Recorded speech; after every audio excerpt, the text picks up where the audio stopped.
Welcome to the fourth episode of the NURD Skills Growth Lab.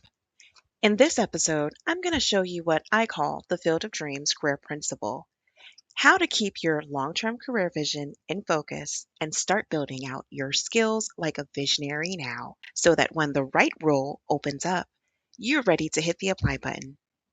The information that I'm going to go over today is a simplification of general patterns that may show up for you and for others. Take what applies to you and discard what doesn't. Remember, there are intricacies, outliers, and norms that require deeper dives, and we're only scratching the surface today. Would you believe me if I told you that your best future job title hasn't even hit the job market yet? And no, you're not starring in a reboot of Back to the Future Job Role Edition. So I'm just going to jump right into the controversy and get it out from the beginning. To all my fellow HR people, cover your ears so that everyone else can hear the uncomfortable truth. You ready? Job titles are lagging indicators. Yep, I said it. They're lagging indicators. They sound official and stable, but the actual skills and responsibilities underneath those labels are changing much faster than most organizations can even keep up within their job families. I think that naturally we're at a much rapid pace of job title and responsibility evolution than we've seen before. A large portion of it can be due to AI. In fact, Gartner recently flagged that AI is going to break down millions of careers on the way to creating new ones. Their research shows that as soon as 2028, AI may start creating more jobs than it eliminates.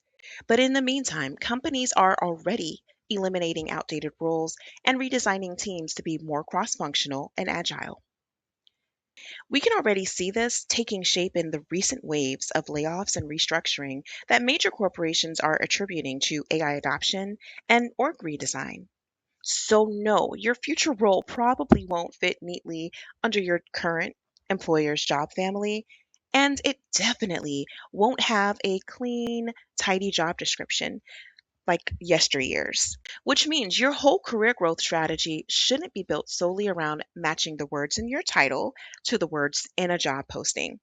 Roles are evolving. Titles rarely map one to one anymore. And when you focus solely on that, you're optimizing for the wrong thing. Let's drill down a little further with an example that you may see already taking shape around you. Imagine a role that blends internal communications, change management, and employee experience. In many organizations, those responsibilities live in different places. Communication sits in marketing, change management sits in the PMO, and employee experience in HR. But when you look at how organizations are evolving, they're becoming more agile, cross functional. Those worlds are colliding. Leaders of today need someone who can communicate clearly while supporting change and simultaneously keeping a pulse on how employees are experiencing all of this at the same time.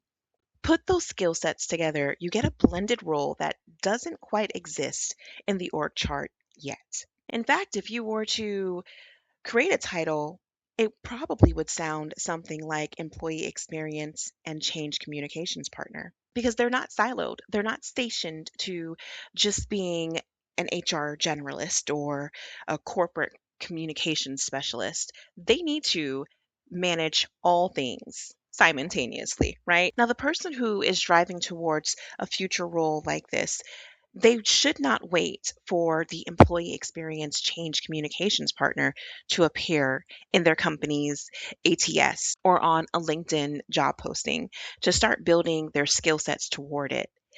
They should, in fact, start stacking their skill sets now. And that is the Field of Dreams career principle rule in action. In fact, visionary enough to see it before it lands as a job posting. So by now you're probably thinking, well, that's great, Shelley. How do I actually prepare for my field of dreams future career without chasing every trend or trying to perfectly predict the future?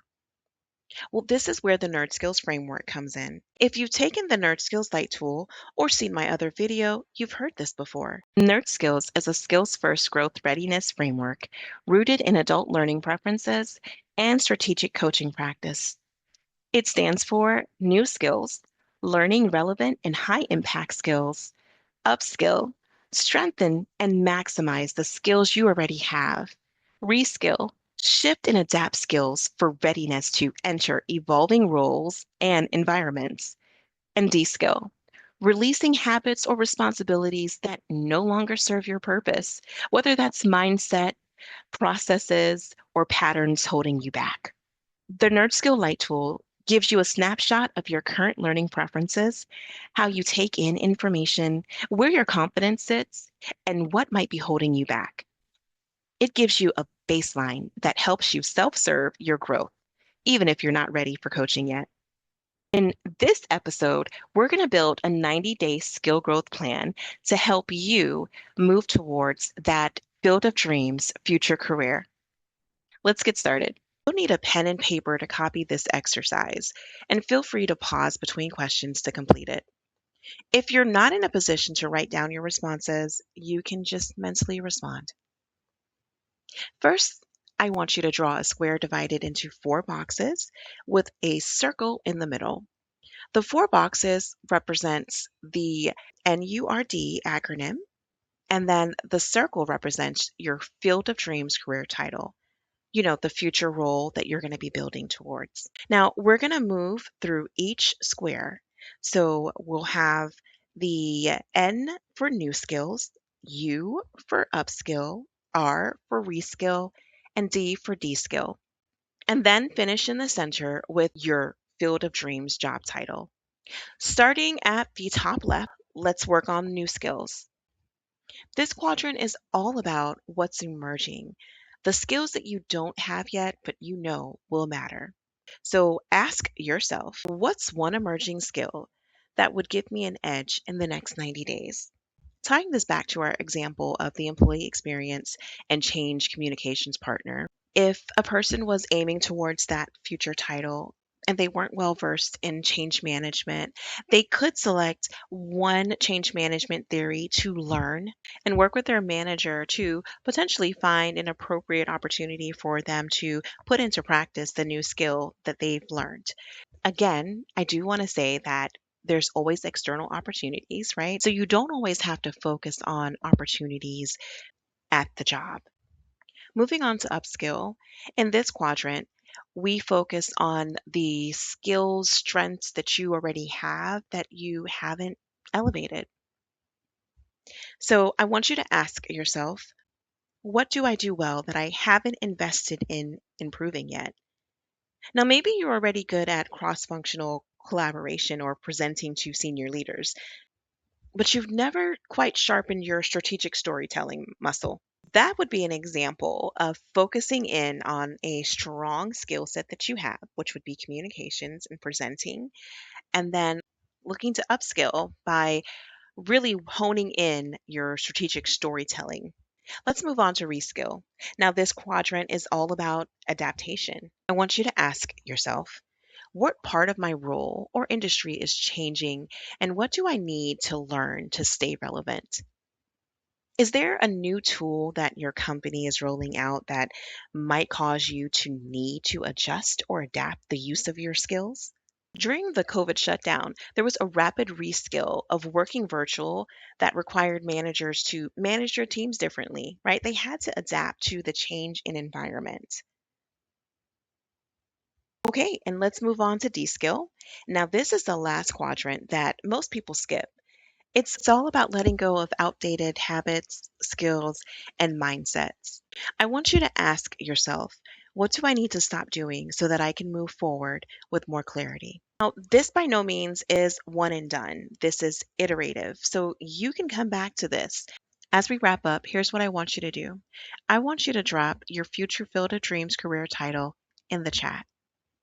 I also want you to share this episode with another person who is clearly outgrowing their job title, but just doesn't know what to do next. Sometimes hearing the job you want might not exist yet is the permission that someone needs to stop waiting and start building. Let's grow smarter. Let's grow on purpose.